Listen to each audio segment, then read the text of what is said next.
Kamusta mga idol? Basketball update na naman tayo.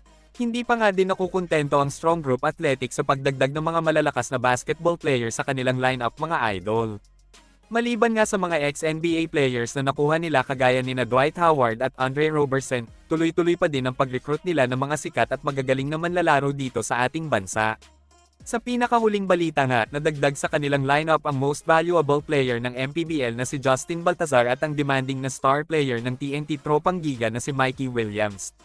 Tila isang magandang problema ito para sa buong coaching staff ng koponan na binubuo din ng mga magagaling na coach sa collegiate at professional league mga idol.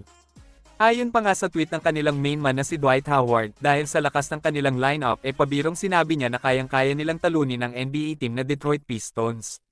Bagamat napakalakas na ng lineup ng Strong Group mukhang masusubukan na dito ang tatag ng kanilang chemistry mga idol.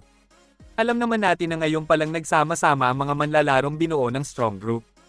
Dahil nga sa sobrang gagaling ng mga player na nakuha nila, hindi malaman ngayon kung sino ba ang magiging focal point ng koponan pagdating sa opensa, dahil halos lahat ng maglalaro sa lineup ay mga pure scorer.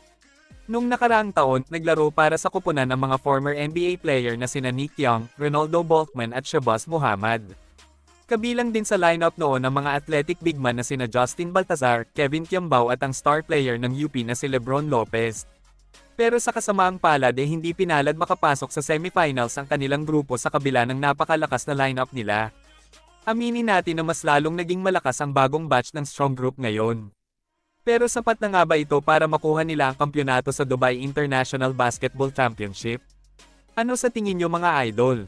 Alam naman natin na may history sa isang basketball team na kahit sobrang lakas at puro star player na ang kanilang lineup nahihirapan pa din silang magkampyon. Halimbawa na nga lang dito ang San Miguel Beermen.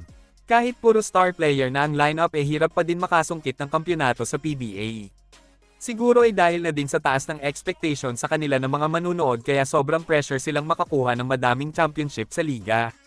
At dahil nga sobra-sobra na ang lakas ng lineup ng Strong Group Athletic, panigurado na mataas ang expectation na sila ang makakakuha ngayon ng kampyonato sa Dubai International Basketball Championship. Panigurado na maganda din ang incentive na matatanggap nila kapag sila ang nagkampyon dahil sa bilyonaryong may-ari ng koponan na ito na si Frank Lau. At dahil kaya ni Frank Lau na makakuha ng magagaling na basketball player, magkaroon naman kaya siya ng interes na magtayo ng koponan sa PBA? Hanggang dito na lang muna mga idol. Maraming salamat sa panonood. Kita-kits ulit tayo sa videos na aking ipapalabas patungkol sa basketball. Kung bago ka pa lang sa channel ko, please consider to subscribe at huwag kalimutan pindutin ang like at notification bell button para updated ka sa videos na aking ipapalabas. Salamat mga idol.